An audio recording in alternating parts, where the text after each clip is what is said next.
Hello. Happy Thursday.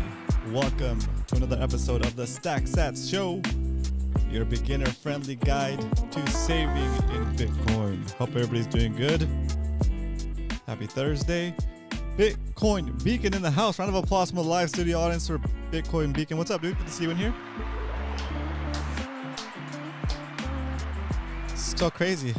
All the news coming out. It's wild. Germany's selling their confiscated Bitcoin to the tune of about 50,000 Bitcoins. So crazy. I think they sold like about 80% of it so far. We're going to talk about that a little bit more later on in the show. Also, the city of Santa Monica here in California has started a Bitcoin office. It's pretty cool. What does that mean? I think it's a way to just start to understand how Bitcoin works and how it can be used in, I guess, to help the city or to help the residents of the city. Right? It's pretty cool. It's pretty cool. Does that mean we're going to have a Bitcoin beach in California? That'd be sweet. What up, Todd? Round of applause from the live studio audience for Todd. What up, Todd? Thanks for tuning in today. Woo. Dude, that's crazy. It's cool. It's all kinds of good news. All right, so today we're going to talk a little bit about those topics during the Why We Stack segment, and we're going to try to accumulate some more of Germany's Bitcoin. Carlos Aramillo in the house. What up, Carlos? Good to see you in here. Round of applause from the live studio audience for Carlos. Have you stacked some of that German Bitcoin? Today we're going to stack some more German sats. Okay, some more sats from Germany, imported directly over the Bitcoin network. No permission needed. All right, so let's start the show off with the first segment of the show that we like to call the Sat Strength. Today, the price of Bitcoin is, oh yeah, Todd said yes, he did. Let's go. Today, the price of Bitcoin is $57,570.51. In other words, you could buy 1,736 Satoshis for a single dollar. What the heck is a Satoshi? A Satoshi is a fraction of a Bitcoin. It's the smallest fraction of a Bitcoin you can have. It's 0.000000001 Bitcoin. Or another way to look at it is, if you accumulate 100 million Satoshis, you have one whole Bitcoin. Just like if you accumulate 100 pennies, you have one whole dollar. Okay? Why is that important to highlight? It's important to highlight that because when you see the price of Bitcoin at $57,578, you might be thinking to yourself, damn, that's expensive. There's no way I can afford that. I'd have to save up for years to buy one Bitcoin. Well, here's the thing. You don't have to buy a Bitcoin all at once. You don't save to buy Bitcoin. You save in Bitcoin, right? So, and as you continue to accumulate Satoshis, fractions of a Bitcoin, and that you'll eventually get to one Bitcoin if you keep stacking. If you commit to stacking a certain amount of value on a certain schedule, daily, weekly, monthly, whatever works best for you, right? Whatever money you set aside, right? Whatever value you set aside that represents hours you've worked, it's like this. Saving in Bitcoin is like going back in time and giving yourself a perpetually increasing raise for the hours you've already worked for as long as you hold the Bitcoin that represents that value. Boom. Just like that, right? And right now, if you were walking down the street minding your own business and you looked down, you saw a penny, you picked it up, and all the day that penny could be worth 17.37 Satoshis. When Bitcoin hits when Bitcoin hits $100,000, one Satoshi will equal one penny, right? And then eventually maybe one penny will equal $1.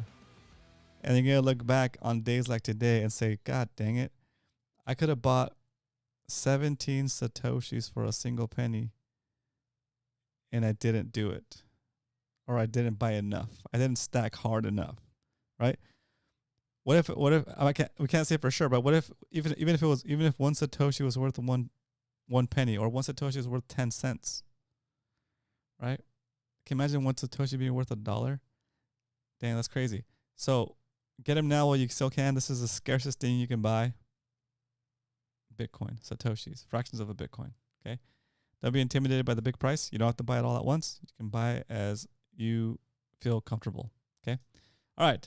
So that is the SAT strength. It's pretty, I mean, it's weakened right now a little bit because Germany is selling off their stack. Dummies. We'll talk lettuce hand, paper handed pansies, lettuce hands. All right. But it works out for us because it means we get to stack cheaper sats. Okay. Like right now we're getting 1,736 Satoshis. Before this sell-off started happening, we're getting like 1,400 Satoshis. So it's nice to get a little extra sats for our stack. All right. So that is the sat strength. Unless there's any questions or comments that pop up between now and then, let's do the why we stack segment, and we'll do some tweets I want to share, and we'll talk about the stuff that I put in the thumbnail. All right, here we go. Why we stack? To keep it simple, we stack because that is the way we conserve and protect our purchasing power and expand our purchasing power against the inflating paper money of whatever country you're in. It's paper money. Your government can print more of that money out of thin air while you have to work for that money and exchange your hard-earned skills and limited time on this planet. Okay, so that's what we save in Bitcoin, to keep it nice and short, okay? nice and easy. Okay, and to repeat what I just said earlier, because I do it every time during this segment, saving in Bitcoin is like going back in time and giving yourself a perpetually increasing retroactive pay raise for the hours you've already worked, for as long as you hold that Bitcoin that represents that time. Saving in dollars is the complete opposite. The system is set up to continue to inflate. And as the system inflates the money supply, the value of each dollar, the purchasing power of each dollar is leached away, right? So as more money gets printed, less things you can buy for that amount of money. So you need to accumulate more of that weakening money to buy the same stuff. Your life becomes more and more expensive on the fiat standard, on the paper money standard. When you save the value that you worked so hard for in Bitcoin, your purchasing power increases, and the things that you're used to buying to maintain your current lifestyle get cheaper and cheaper. So which would you rather save in? Which one is the most risky, right? Would you rather save your value in fiat and paper money that's gonna continue to debase, or would you rather save that value for the future in Bitcoin, and the longer you hold it, the more valuable it gets? I mean, it's a pretty easy answer, right? And you don't need me to answer for you, but you don't need me to make that decision for you. You need to do some of the research, and based on the thing I just said, you'll come to the understanding eventually, right? If you haven't already. Okay. Books I recommend that you read. Inventing Bitcoin is a great book if you want to understand how Bitcoin actually works from scratch, step by step. And of course, the Bitcoin Standard, classic book. Everybody should read that book. If you want to get started and you're new, or you want to have somebody in your family or a friend get started, I would recommend you ask them to watch the Michael Saylor presentation at BTC Prague 2023. It's freaking phenomenal. It's perfect. It lays it out for you, right? That no matter what you do, no matter how hard you work, you could do everything right in life, get an education, get 2 jobs and an Uber on the side, you still cannot beat that money printer. So instead of getting sad and depressed that you're not going to be able to keep up with inflation, know that there is a solution for that inflation problem. It's simple. You save in Bitcoin, you take custody of that Bitcoin, and we repeat. And you live your life. And slow and steady, and sometimes not so slow, your purchasing power goes up over time, and life gets cheaper on the Bitcoin Standard. Okay, so that's why we stack. And that's the whole purpose of the show, is to illustrate that and to show that if a guy on the internet can do it with $20 a day, you can do it. You don't have to do $20 a day. You could do maybe $20 a week, whatever you feel comfortable with, right? Whatever you feel comfortable with, whatever amount of value you feel comfortable with, growing in purchasing power. Save that much, okay? And keep as much paper money as you're okay with getting debased on. How's that? Round of applause from the live studio audience for Mr. Carl Black. What up, Carl? Good to see you. What up, Leonard? Good to see you in here too. Leonard in the house. Oh, and McLovin. What's up, Stackle Paz? Round of applause for the guys. Round of applause, guys. Thanks for tuning in today. I hope you guys are doing well. All right, let's get into the crumb of the episode. Let's get into the meat of the sandwich. Let's get into the peanut butter and jelly of this sandwich. Let's get into the cheese of this grilled cheese. Let's get into the anyway. All right. I just thought this meme was cool. I just want to share it because it's funny, and it's pretty hilarious. Here we go.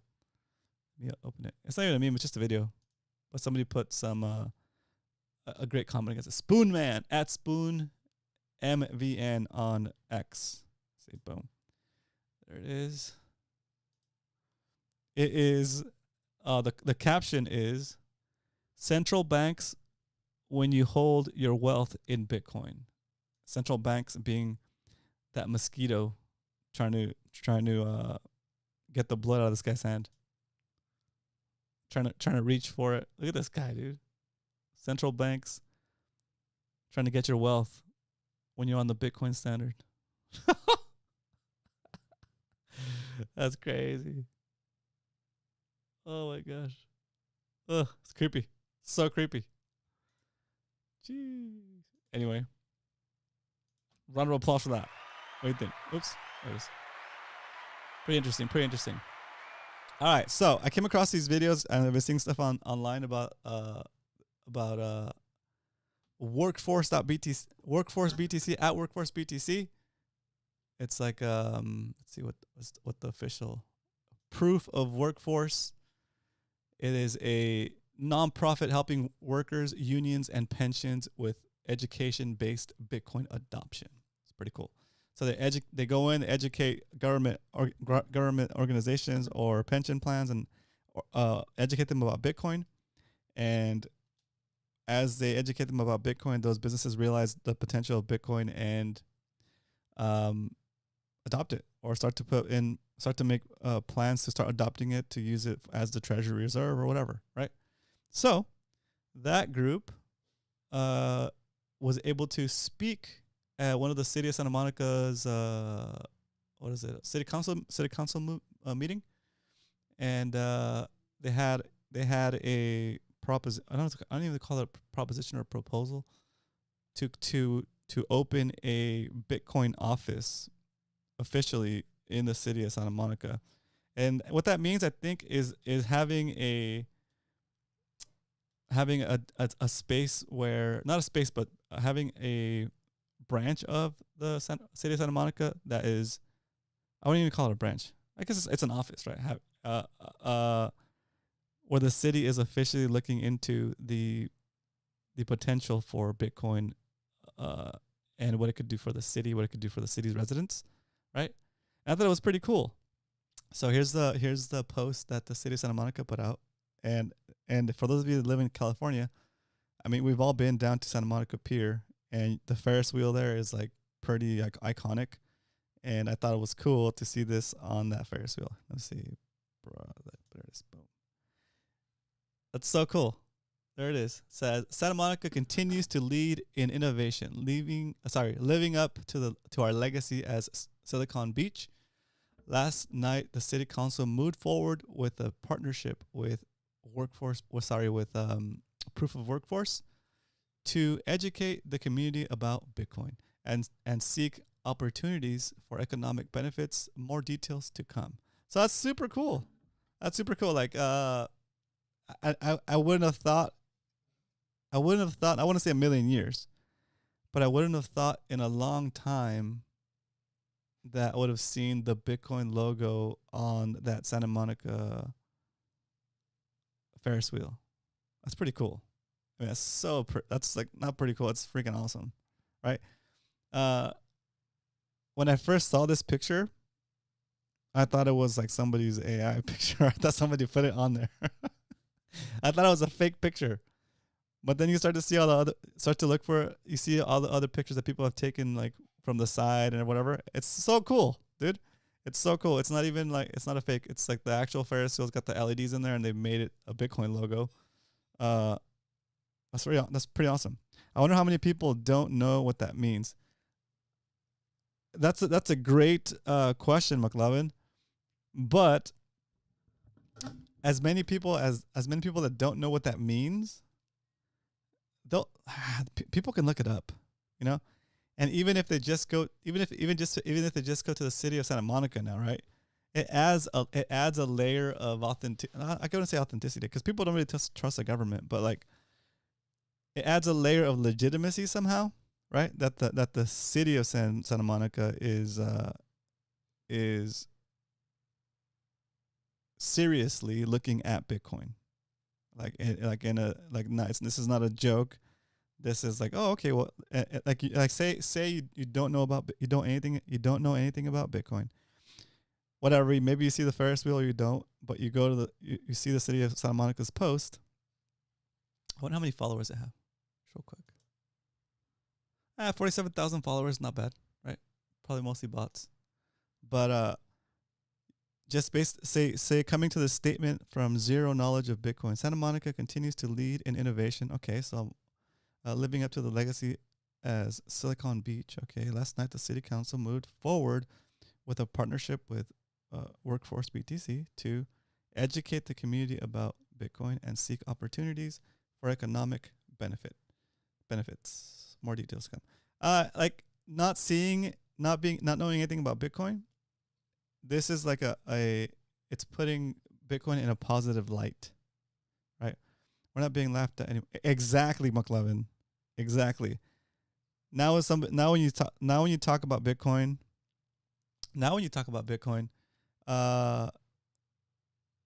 people might say, "Oh, that's a scam." Oh, really? Is it a scam? Oh, okay. Because the city of Santa Monica has a Bitcoin office, and they're looking into how we can work it into this whatever, right?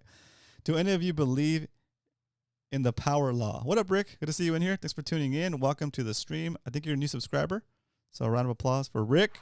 Let's go, Rick in the house. And we'll talk about the power law during the Q&A section because I want to stay on topic for this, and we will talk about the power law. I'll give you my thoughts on that.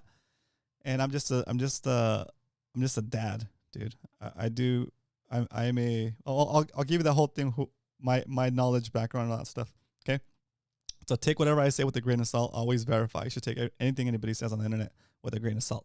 Okay, it's my opinion based on my level of education and my understanding currently. Okay, all right, but let's continue on with the Bitcoin office in the city of Santa Monica. That's super cool. It does give it a layer of legitimacy, and like McLovin said, we're not being laughed at anymore, right? Because now it's like, okay, well, that's pretty wild. Why is the city of Santa Monica interested in Bitcoin? Even those little questions in the mind of somebody that's new to Bitcoin or has never heard about it before, or might even be jaded about Bitcoin in the wrong way, saying like, oh, it's a scam or whatever, right? They might be saying, okay, wait a minute. I thought Bitcoin was like for criminals and it was like a way to commit fraud. Why is the city of Santa Monica, why does it have a Bitcoin office now? What do they mean? Economic benefits. What are they talking about, right? Just that alone is going to get at least a few people to have another look at Bitcoin, to give it a second look, maybe to give it a first time look, right? And as soon as somebody starts to understand any part of Bitcoin, a little tiny bit of Bitcoin, even if it's just number go up, they're in. Like the orange pill process has started. Like I see that Ferris wheel up there. Wrong one. I see that Ferris wheel up there, not as a big giant Ferris wheel with a Bitcoin symbol on it. I see it as a big fat giant orange pill sitting there in one of the most popular spots in Santa Monica, right? In the middle of summer, when there's so many tourists over here chilling and trying to make their way out there and going to the outdoor gym and Muscle Beach and the pier, of course, and the Ferris wheel and all the food right there. It's prime time for to be putting that up, right? Like putting that up in the middle of winter maybe would be kind of. I mean, it's still nice. Don't get me wrong, guys. Don't get me wrong, guys. It's still nice in Santa Monica in the middle of winter. Don't get me wrong, but right now it's a prime time, the middle of summer.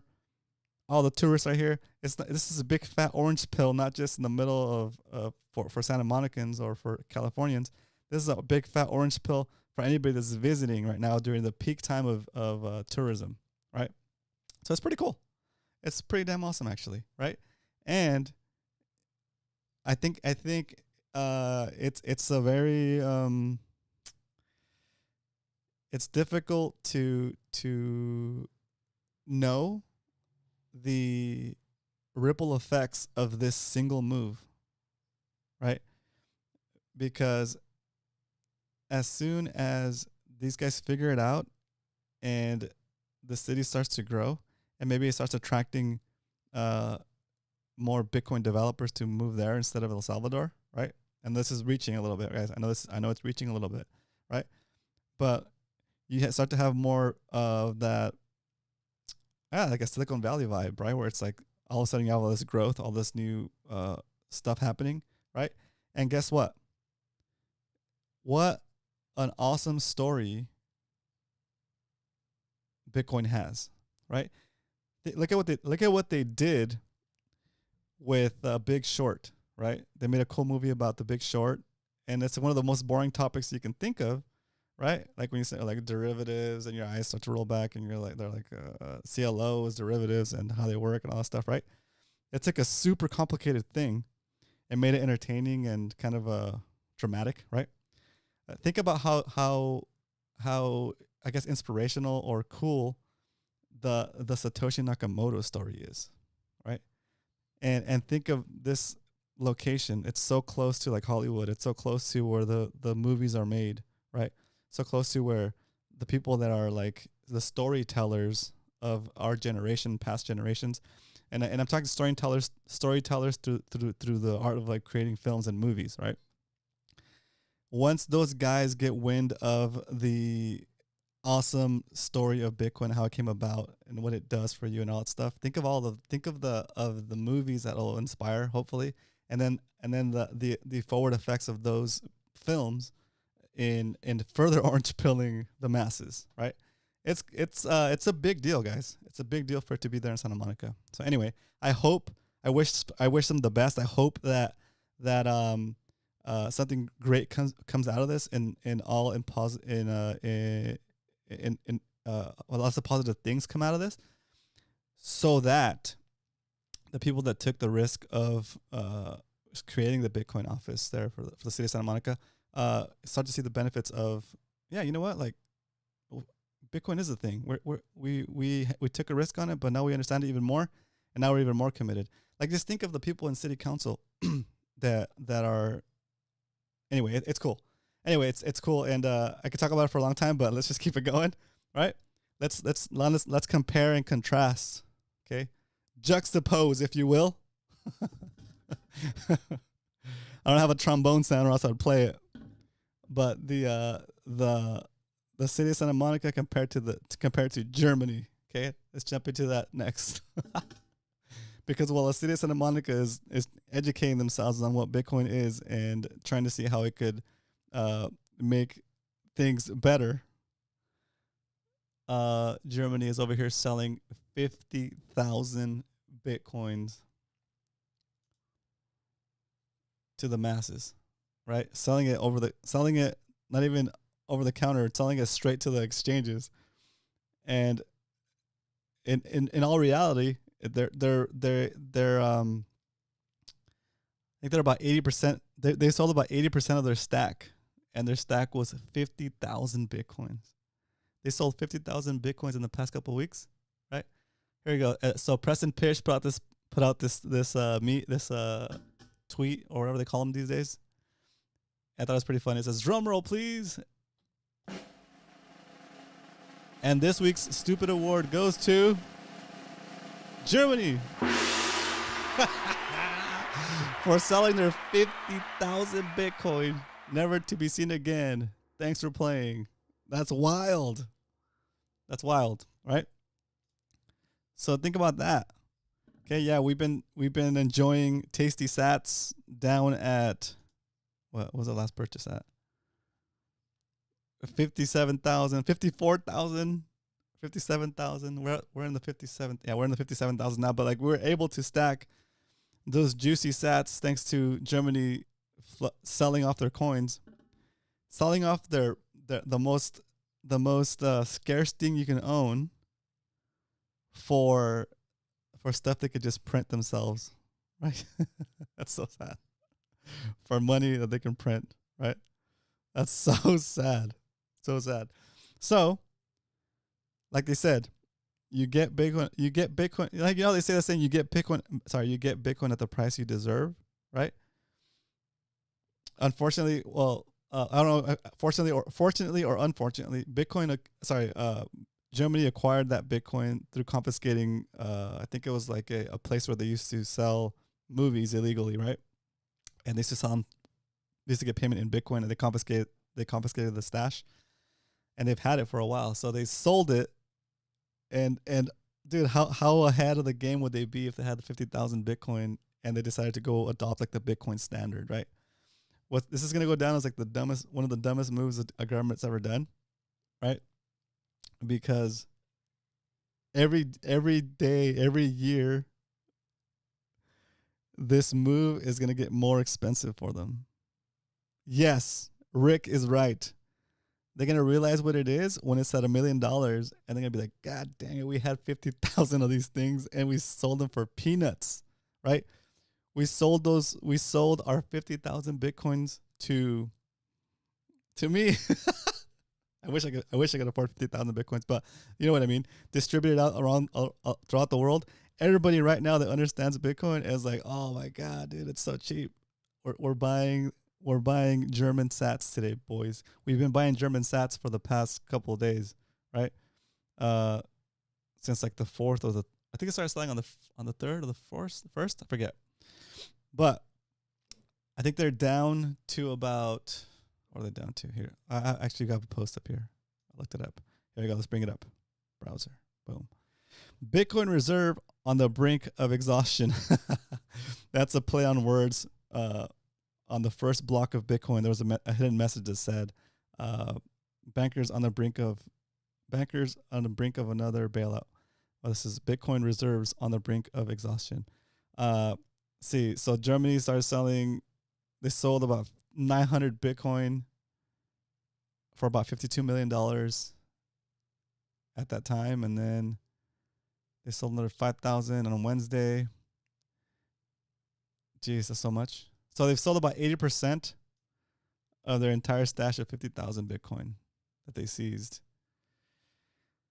And so this is cool because it gives you like an idea of like, okay, they've done their worst already, and the price of Bitcoin is still holding pretty strong above 50, or in the 50s. Not even low 50s, right? Did I get low 50s? 54,000, I guess mid 50s. While they're selling all these coins. Yeah, exactly. You want some sauerkraut with those sats? Let's go. When BTC hits $1 million, Germany will say, "Doh!" Yeah, exactly. And so, just like that, guys, like they'll probably be done. Right. Recent data shows that Wednesday, so yesterday, the Bitcoin ETF market activity has been seen as has seen a net addition of 4,862 Bitcoin value. Okay. Mitigating the impact of the daily sell-off from, So already yesterday, the amount of Bitcoin that was bought by the ETFs is more than the amount of Bitcoin that Germany was selling. And so, how much they have left will probably be done selling today or tomorrow. Yet the ETF buy pressure continues. Okay. So what does that mean for us? It means that today we're getting some cheap sats, boys, all day. It's crazy. We still have some stuff coming up that might affect the price again, to make it go down a little bit more in the short term. Like Mount Gox is, I think they're either selling some Bitcoin off, or they're returning some Bitcoin to people that had Bitcoin stuck on their exchange. And some of those people, the dumb ones, the dumb ones will sell that Bitcoin, because imagine when they bought Bitcoin back in the Mount Gox days, it was probably like for not that much, and now they're probably in so much gains that maybe some of them will take a little bit of profits. But I don't think it'll be as much of a constant sell off as it's been with Germany. Okay. Well, that said, all that to say that it's pretty incredible. Like yesterday we talked about hold or buy more. There is no sell, and these dips are gifts. These dips that are, again, outside of our control, right? The only thing we can control is when we choose to hit buy. Okay. So maybe last week was a better time to hit buy because it was at 54,000. Will we ever see 54,000? Right? Will the guy from Barstool Sports see the 40,000 buy-in number he's been waiting for a couple of weeks? Right? Probably not. 53,535 was the kind of near the lowest it got on Coinbase. And that could be what 15.5 was like last year or a couple years ago, right? When FTX crashed, when FTX went under, and the price dropped to 15.5 because everybody was freaking out because FTX was selling paper Bitcoin because people weren't taking their coins off the exchange. They were just issued funny money from FTX, right? FTX credits on their system. And by not taking those coins off the exchange, you didn't know that you didn't really have Bitcoin. You didn't know that they didn't even buy Bitcoin for you. They just kind of took your money and invested it in some other place and lost it all, right? So that scale of an event is rare, right? The scale of Germany's Bitcoin stack is rare also. First of all, it's rare for like what country or what entity right now could accumulate 50,000 Bitcoin out of nothing and just decide to sell it, right? First of all, right now it's going to be difficult to accumulate 50,000 Bitcoin, right? And second of all, you wouldn't if somebody's committed enough right now to invest and accumulate 50,000 Bitcoin right now, they probably understand it enough to know that they're not going to sell it, right? So what's the likelihood of another country that's already holding Bitcoin coming through and selling it off like Germany's doing? Like, yeah, the US has some as well, right? And maybe they'll sell some off too, but anyway, it doesn't seem like this. The US will just, yeah. So that's a good point, Garrett. We're going to talk about that a little bit too. Okay. So what'll happen when the US decides, or when countries decide that it's valuable now and they need to have it, because it's a matter of what do they call it? National security. That you let us hold that Bitcoin for you. We'll give you cash for it instead. But the government's going to hold that for you. Okay. Before, they were able to confiscate your gold because gold had to be stored in banks and places with vaults so that it wouldn't get robbed, right? Now, anybody with a smartphone can hold their own Bitcoin, right? Outside of the grasp of any government, right? So confiscating Bitcoin would be a lot more difficult than confiscating gold was. So yes, I see what you're saying there, Garrett, that they would try to confiscate and take it all, but it would be very difficult, probably not even cost effective. I mean, maybe cost effective to do it, but when that starts happening, we'll see. It's wild, crazy, yeah. I mean, you can acquire lots of BTC with $5. Yeah, that's true, Carlos. That's true. It's very true. You want some? Yeah, nice. All right. So that said, I hope you guys enjoyed this little sub segment of the Why We Stack segment. U.S. will nationalize this. Yeah, that's what I'm thinking too, Carlos. The U.S. will nationalize the ETFs and confiscate everybody's Bitcoin. That's what they want to make. That's what they want to make self-custody kind of illegal, right? But it's pretty crazy. It's pretty crazy. Pretty well. Anyway, lots of stuff happening, and in lots of movement, right? But it's all trending toward the positive, I think, right?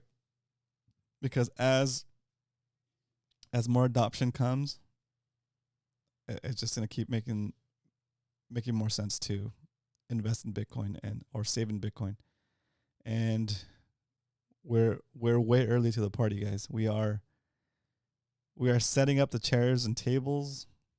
We are decorating the place before the party even gets started. That's how early we are.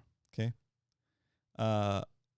Some of the OG Bitcoiners, like BTC Moon Guy and maybe Satwise, they were planning the party. They were around when they were deciding when the party was going to happen, that the party was going to happen, right? We're early because we're here setting up the party, okay? We got in before the ETFs. Remember that. We got in before the banks. We front ran Wall Street, as I say on Simply Bitcoin, right? We front ran Wall Street. It's pretty cool, right?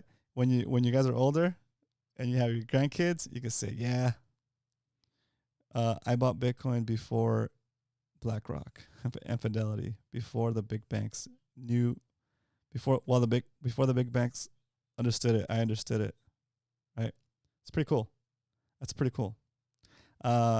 Never and along that same mindset, along that same thought process or idea, the price of Bitcoin was around this range when the the price of Bitcoin was around this range when the ETFs were announced. So technically, if you're buying right now, you're buying at levels before the ETFs, right? Or maybe it's like around 30 or 40. But still, you're buying pretty damn close to where the ETFs were. Like right now, some ETFs might be in the negative, but they're still stacking like crazy, right? And you're stacking right there right along with them, buying those German sats. Let's go. All right. I've gone too long. Let's jump into the stack recap. And let's talk about how many juicy, tasty, delicious German Satoshis we'll be stacking today. Today, the price of Bitcoin is $57,337.30. Our average buy price for 2024 is $59,521.48, which means today we'll be stacking $40 worth of Bitcoin. In other words, we'll be buying $40 worth of German Satoshis. Tasty. Okay? So that's what we're doing today. Stacking $40 worth of Bitcoin for the dollar cost average of the show. We buy Bitcoin here Monday through Friday, 2 p.m. Pacific Standard Time, 5 p.m. Eastern. Feel free to join us on your own stacking journey. If you have any questions, if you're new to Bitcoin, this is the place to be. I only talk about Bitcoin. I don't invest in anything else. We do Bitcoin only, no poop coins, no yield products, and always self-custody. Always. Okay? If any of those things sound unfamiliar to you and you need some further explanation, please don't hesitate to ask in the chat, or if you're watching this replay, go ahead and ask in a comment. I'll come back the next day and answer your question. That's what I'm here to do. I do this because I believe in Bitcoin, and it's an amazing technology, and I want the world to understand it. And if the way I teach it helps you, great. If not, then find somebody else that can help you understand it, or go on the journey yourself. But anyway, I'm here to do what I can while the sats are cheap, and the stacking is nice. What's your opinion on borrowing against your Bitcoin? Okay, we'll talk about that, and then we'll also talk about the power law. Okay, 1 second. Cool. All right. So now that we know how much Bitcoin we're going to buy today, there's only one thing left to do, and that is it's time to stack some sats. All right, today we're going to buy 40,000. So I was about to say 40,000. Wow. I wish. Shoot. Imagine. I was about to say 4,000. $40 worth of Bitcoin today on the Strike wallet, on the Strike app. Let's see. Strike. Boom. Boom. $40 worth of Bitcoin today. $40 worth of German Satoshis coming at us. Thanks to Germany. Shout out to Germany. Oh, we're doing 40 because the price of Bitcoin is below our average buy price. When the price of Bitcoin is below our average buy price for 2024, we do what's called a double stack. Okay? When the price of Bitcoin is below our all-time lowest purchase price in 2024, which is like 39,000, then we do a quadruple stack. Okay, but today we're only doing a double stack because it happens to be below our average buy price. It's just a fun way to lower our overall cost basis. Okay, so $40. I was gonna say 40,000 again. $40 worth of Bitcoin. Queued up. Ready to verify. Ready to verify. Here it is. Okay. Confirm. Confirming. Bam! $40 worth of Bitcoin. $40 worth of German Satoshis. Stacked. And just like that, we update the sheet, and then we're going to go over these questions that we had during the Q&A segment of the show. But first, let's update the sheet. After we put on the chill music, because once we stack, we chill. Yep. 7-11. Oh, it's 7-11. We bought Bitcoin. We bought German sats at $57,422.79. How do you say thank you in German? Does anybody know how to say thank you in German in the chat? $40. Danke. That's right. Danke. Danke, Germany. Danke for making sats affordable to the plebs of the world.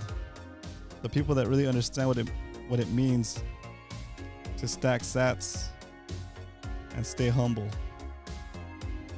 Stack sats and stay humble part-time. Because sometimes you really got to say, I told you so. Put a note next to it with the German flag. Oh, I like that, Carlos. I like that. I'm going to copy this. What would you consider these German sats since when? I would say since 54? The 4th of July, right? Yeah, 4th of July is when I started selling sats. That's when I started dipping. So we're going to make these German sats right here. Bam. Did it work?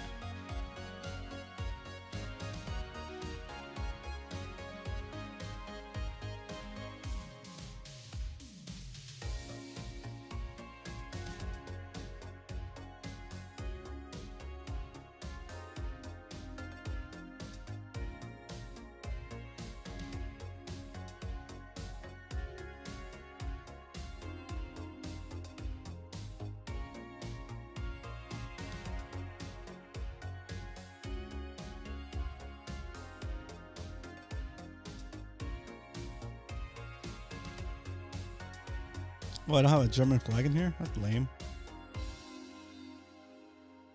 Okay. I was trying to put a German flag in there, but I guess it doesn't have that. We'll just put... We'll put... what do they call it in this article? Call it...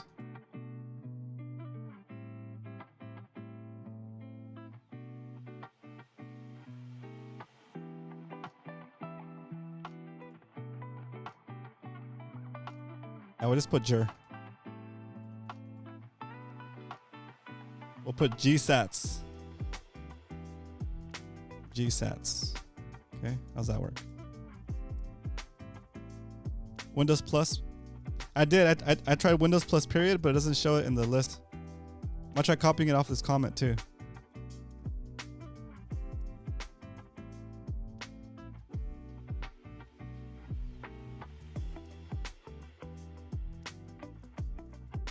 Doesn't work. It's okay.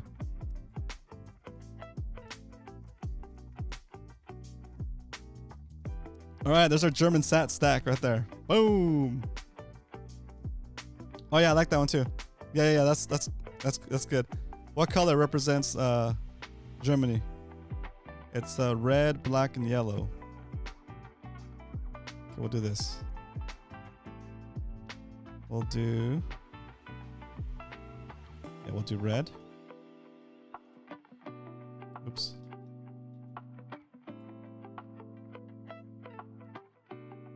Red. Oh, that's too dark. Red.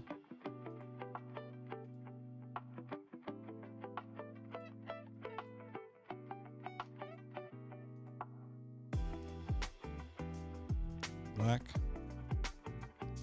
And yellow sats. Okay, there it is, our German sats section of the show. All right, let me copy this and send it over to the cumulative stack. For the lifespan of the show, slow and steady. Boom.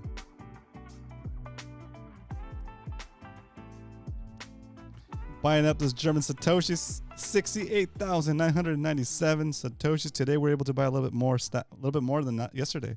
Interesting. And there it is. Wow, we're at 0.255 Bitcoin. Wow, that's pretty awesome. 0.255 Bitcoin, slow and steady. Danke, Germany, exactly. Danke, Germany. Wild. It's wild, guys. All right, that's cool. Let's get into the Q&A section of the show, I guess you could call it. Wait for these widgets to catch up, hopefully. There they are. All right. First question by Rick says, do any of you believe in the power law? The power law. For those of you guys that don't know what the power law is, let me look up the guy who did it. Let's see.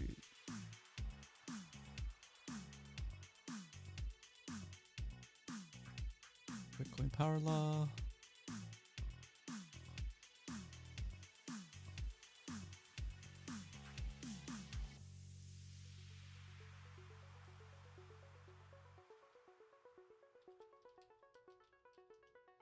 I think the guy is here in San Diego too. Bitcoin power law, how to predict Bitcoin's price. Kinda. What's his name? Here it is.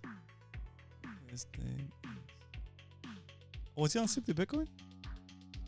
Giovanni Santostasi. Giovanni Santostasi came up with the Bitcoin power law. It was an adaptation of kind of like one of the things that repeats in nature, I guess. Right? I'm not familiar enough with the power law to have an opinion on it. Yeah, I'm not. That's kind of the boat I'm on. I've seen the presentations and I get it. It looks like it matches up and it fits. But then I think back and I look at the Giga Chad, what he said about all of the models being broken. And I think the models are broken, you know? I don't... Oh, I'm missing something. I don't believe there is a... You say it. All of the models that we have are based on things that we can make more of, right? Even the stuff that's with like commodities and stuff, like yeah, there's times when it's a limited amount or it's hard, it's scarce to make things, right? Like crops of corn or like bacon or pig bellies, whatever you want to call it, right? But there's a way to make more of those things, even though you might not be able to make it immediately, right? Same thing with gold. There's a way to get more gold. It just takes more people digging in the ground and finding it, right? So it's like a commodity, but it's not scarce, or it's scarce, but not infinitely scarce, right? It's not absolutely scarce, right? So all the models that you see and that we've had to deal with are based on things, based on us being able to make more of those things, okay? And so it breaks it. It breaks predictions, right? Metcalfe's law seems applicable to me, however. Okay, interesting. I'm not. I can't recall it off the top of my head right now, but I've heard it before. But I don't think. Oh no, I don't think it's applicable because you can't make more Bitcoin. Like it just once, I don't know. And maybe I don't understand the power law as much as I should, but technology adoption curve, network effects, even the bearish case, it could double in 5 years. Oh yeah. That's a double in 5 years is easy. A double in 5 years is so easy because in 5 years you can have another in 4 years you can have another halving, right? And yeah, I see a double within 5 years, easy peasy. I don't think it'll be a problem, especially with all of the demand, with all the new demand coming on board, right? Yeah, it's pretty cool. It's pretty wild. So yeah, I've seen some of his presentations. I'm just not educated enough to have a good opinion on it. But if the idea that Bitcoin's going to continue to go up, like I'm on board with that, with Bitcoin going up, whether it does it by chance on the same, well, whether it tracks by chance with the power law or with the what's the other one with the little rainbow? I forgot what that one's called. It was the one before the power law.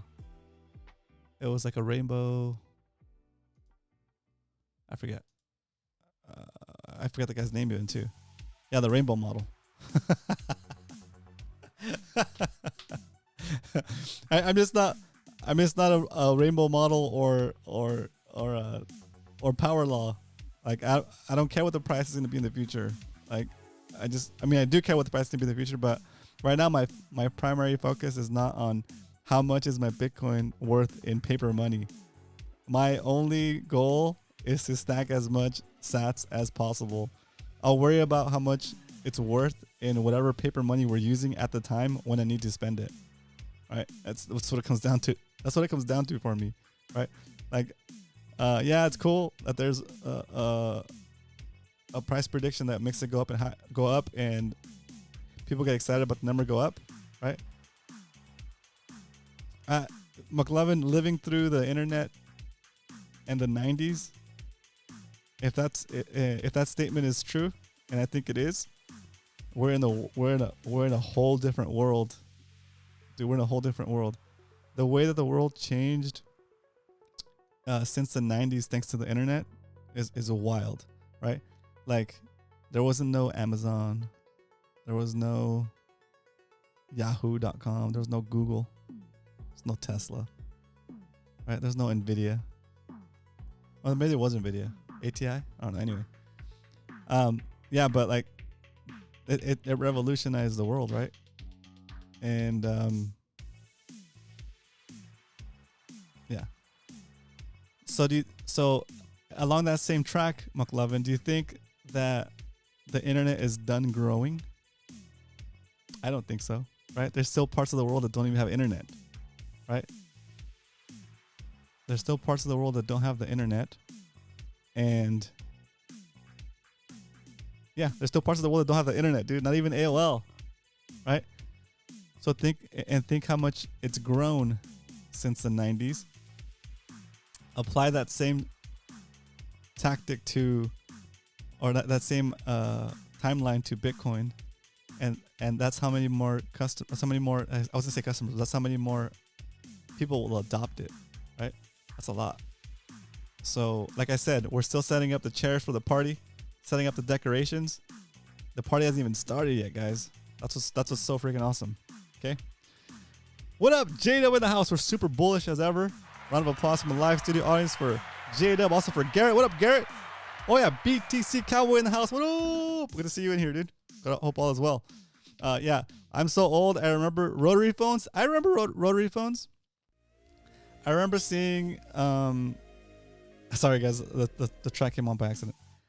I remember seeing a phone booth the other day with like all its guts out. It was just a phone booth, no phone in it, and I was like, ah, that's sad. And I've been watching old movies with my kids for the summer. We watched Rambo. No, not Rambo. It's called First Blood, the original Rambo movie. We watched what else did we watch?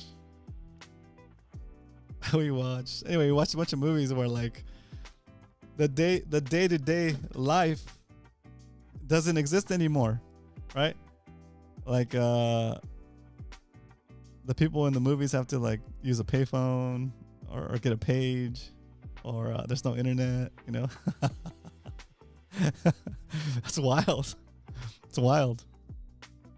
Imagine not having your cell phone with you. It's so crazy. Imagine setting up an appointment with somebody for the next time you're going to meet in person because get their number, I guess, but even a message for somebody because anyway, even voicemail, guys.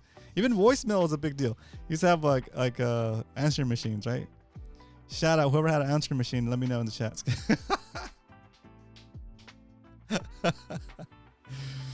Oh my gosh, having to organize with your friends, right? Dial-up internet porn was epic. Let's go. Oh, McLevin, you're crazy, dude. Downloading those JPEGs, right? And then along came video, right? Along came voice over IP, right? It's crazy, right? That's wild, right? So when the internet was invented and TCP/IP, the protocol came out, that was that's your IP. That's where the IP comes from, your IP address, right? That's foundational. It's kind of like an address on the internet. And the TCP stands for Transport Control Protocol. That's the protocol that's used to send packets of information to your IP address, right? Once those packets of information get to your IP address, another layer above that, the software layer, the application layer, determines what to do with that data, depending on what type of data it is, based on the protocol used above TCP/IP. So you could use like FTP, so to transfer files, right? You could use HTTP or HTTPS to transfer websites, right? And the application on your computer would actually know what to do with that type of data, that stream of data, right? And TCP/IP itself has not changed since the beginning, except for like maybe additional addresses for IP version 6, but most of the world still works on IP version 4. Okay, TCP/IP is also what Bitcoin operates on. It's still the internet layer, and the data that's transferred between nodes and Bitcoin wallets still operates over that same internet, right? But looking at things that way and saying, like, okay, well, what's all the stuff that came out when the internet came out? Not that much. Like I said, email, file transfers, and that's the basics, right? Maybe some chat forums, right? Just text. And then people figured out how to add layers on top of that, right? Without changing the base layer, without changing the internet itself. People figured out ways to create new protocols there were higher level protocols that ride on top of that infrastructure to make new services like voice over IP, right? Everything now is voice over IP. Nobody uses landlines anymore, right? You don't need to, like, how many of you in chat actually have a phone line going to your house, right? Probably most of you don't, right? And that's because they took it from analog phone to work over the internet because it's more efficient, right? And that was a new service that came out, right? And that disrupted the telephone companies, right? That's what kind of merged telephone companies into like cable companies. Anyway, and then you throw video on top of that, right? And now we're talking video phone calls. We take that for granted. We just jump on the phone, do a Skype call, do a FaceTime, whatever you call it, right? And all of a sudden, we're living in Star Trek future where you're communicating with somebody with the video feed, right? And how wild is that, right? We're living in the future, right? If you were to get dropped in a prehistoric time with your cell phone, like with the smartphone that still worked and still had access to whatever you have access to now, if you were to take you back in time, drop you in some random civilization, even in America, right? We'll say 100 years ago. You go back in time 100 years ago into New York, I don't know, with all the knowledge you have on your phone, right? And you could be looked upon as like a god almost because you have access to so much, to all the knowledge of the world in one little device, right? Thanks to the internet, right? Now on top of that, now you're gonna be able to transfer your wealth, your value, without any permission, across space and time, like Michael Saylor says, right? Thanks to that same thing. It's just another progression. It's the next step, the next iteration of the internet, right? What the internet should have been in the beginning, which is a way to transfer knowledge and data, right? And then now it's finally coming together where it's completing the second half of what the internet was supposed to be. And that was a transfer of value over the wire, over the internet, over space, I guess, and time, right?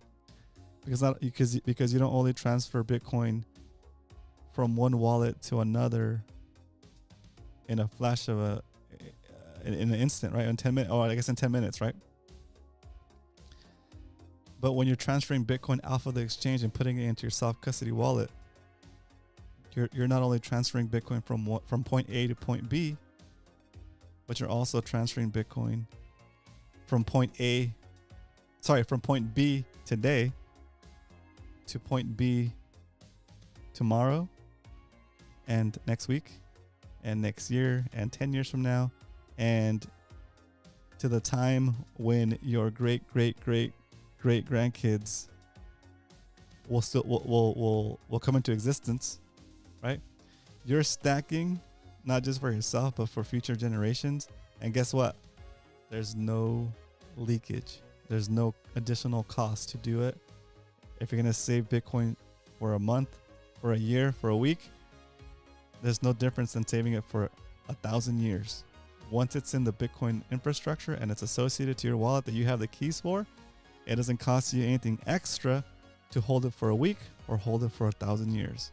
That is pretty freaking awesome. Okay. And we're just getting started, right? On the Bitcoin network, we have yet to see the Amazons, the Spotifys, the Netflix, the Googles, whatever the next companies are going to be, have not happened yet.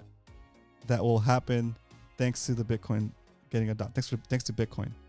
Just like we had no clue and no idea about Amazon, Nvidia, and Tesla, of those companies even coming into existence, thanks to the creation of the internet.